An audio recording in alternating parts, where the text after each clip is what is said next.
Hi, I'm August Keller, and this is my review of The Smashing Machine. So, I guess it's kind of a hot take for me to like this movie this much, but I think it's doing some interesting things, a lot of interesting things, and it does it very well.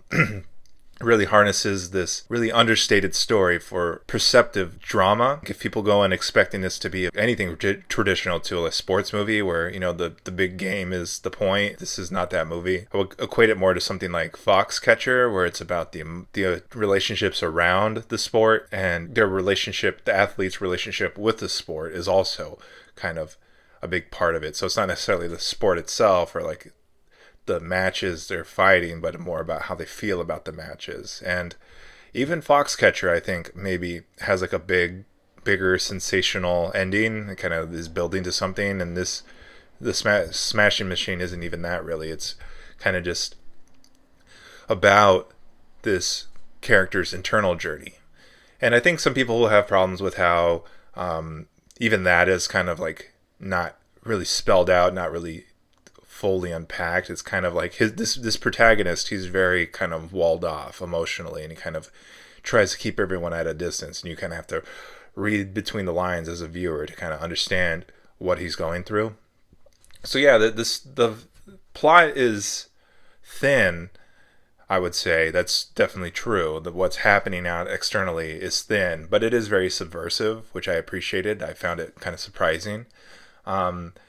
And the at least the plot, it allows emotions to kind of radiate. They're kind of, there's not a lot of big. I mean, there are some big, showy scenes, but it's more kind of like the mood is just kind of always there and kind of building and brewing.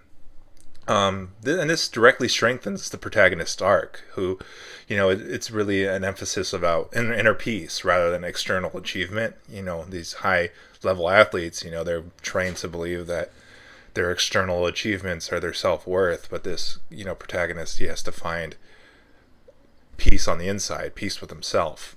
And yeah, although it is underdeveloped, it has themes of addiction, pressure, self worth, like I said, and redemption. Um, this central relationship is really kind of the driving force. It's his relationship with his significant other. It's very nuanced. It's a lot of layers, a lot of tension, a lot of character flaws, and there aren't a lot of easy answers. I think both characters are kind of doing some things that are kind of disagreeable, and you can see why they both have points. Why they want more of the other person, but also why they themselves are flawed and why they themselves have some growing to do. So it's not like this person's the bad guy, this person's the good guy. It's more complicated than that. And their fights are almost like, it's just kind of like, darn, like I feel bad for them. Like I don't really see how to avoid this. And this is really manifested by the acting. I thought the performances were very expert. There's a lot of physicality, a lot of chemistry, a lot of internal conflicts, like I was saying. Like these characters are flawed, and these flaws come across in their actions, and it really kind of gets in their own way a lot of the time. There's vulnerability. Almost everyone cries. There's a lot of charisma. These characters have clear personalities, which are very, engaging. And there's a lot of eruptions. Like there's a lot of intensity. They have big blow up arguments, and that seemed like a taxing acting performance. It was just kind of all around. These acting performances, in my opinion, had it all. So altogether, the Smashing Machine, it really grounds its messages in this like modest sincerity. It really tries to avoid sensationalizing anything. It really feels like it's just trying to be real.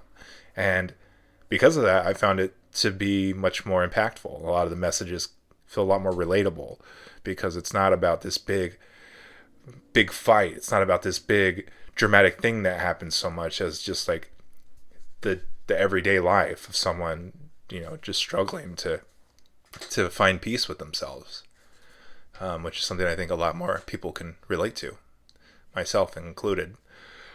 So yeah, the Smashing Machine, technically, from a technical standpoint, I think it really is like minimalistic and is really kind of finding intimacy there. I'm a big fan of the Safdie brothers, their previous two films, Good Time and Uncut Gems, and I was kind of curious to see if this would be a departure from that, and it was if you're looking for this like high anxiety, like edge of your seat kind of movie, which those two were, this is not really that. It's much more slow burn and kind of just feelings and the mood. It reminded me much more of like actually more of like a Sean Baker movie. Like I kept thinking of the Florida Project, which is just we kind of just you kind of just get immersed in this lifestyle, and I think the filmmaking here really does a lot of things that movie was doing. So, for example, the cinematography really has a lot of, it's like almost all handheld, and a lot of these like long takes, these like immersive oneers. So it feels like very documentary. Uh, though slightly disconnected and repetitive, I think the editing is very free flowing and has this like gentle pacing, which again contributes to that immersion. Like I said, disconnected, I do kind of feel like the fights are one thing and then his personal life are another thing, and I don't really necessarily feel like they're always like connected. And repetitive, I mean that sometimes the things he goes through with his wife are kind of like, we've seen this scene before, it's just kind of like amping up. But yeah, I think the structure feeling kind of just like, it's kind of very slice of life. It doesn't really feel like necessarily three act. It doesn't necessarily feel like scene to scene. It just kind of feels like it's kind of just moving through his life, his day to day. And yeah, the pacing is nice and slow, and it's a short runtime. I mean, or not, it's just a regular 2 hour runtime. So it didn't feel like boring to me. I just kind of felt like I was with this guy. The sound design is very naturalistic, very minimal. So there are these like juxtaposing voiceovers, and then there's the fight scenes. The sound with that was much more impactful, more powerful, because it's contrasted around all this like really minimalistic sound.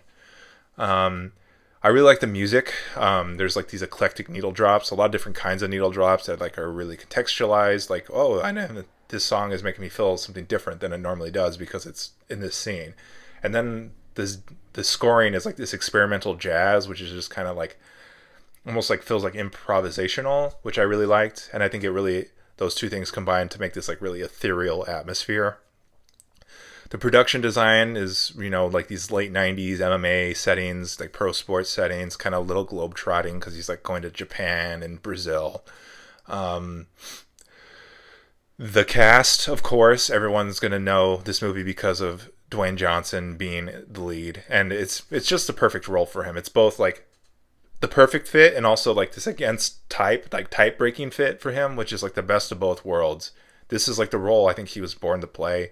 I'm really happy to see him in a role like this, and I think this is exactly the kind of role that to step out of his comfort zone for, and it really is just couldn't be better.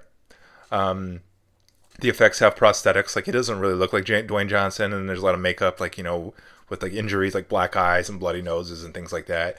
And there's a lot of stunts. Like the fights look real, and some of them do seem really real because they casted like actual MMA fighters, so it looks authentic, which is nice. So yeah, overall, the Smashing Machine takes this really introspective approach to a very mainstream genre. I think when people think of sports movies, it's just like very kind of cliche, frankly. And I think this movie goes out of his way to like be drama first, and the sports is just kind of like this backdrop to a character study. And so because of that, I found it pretty artistic. I found it able to avoid a lot of cliches, and I really got a lot out of it. And I really like this movie. It's one of my favorites so far this year. I think it's probably third after One Battle After Another and Sinners. I'm sure it'll drop down a little as the year goes on because there are a lot of good movies coming out at the end of the year. But, I think it could be in my top 20 for sure, maybe even top 10 at the end of the day. I know that might be a hot take, but I don't know. I like this movie, and I'm willing to defend it. And I think if you like the kind of movies I do, then I think it's something to check out. So yeah, that's all I have to say about that. If you like what I'm doing here, please feel free to like and subscribe. I also have an Instagram linked in the description. I'd love support there too. But at the very least, I appreciate you watching, and I'll see you next time. Okay, thanks. Bye.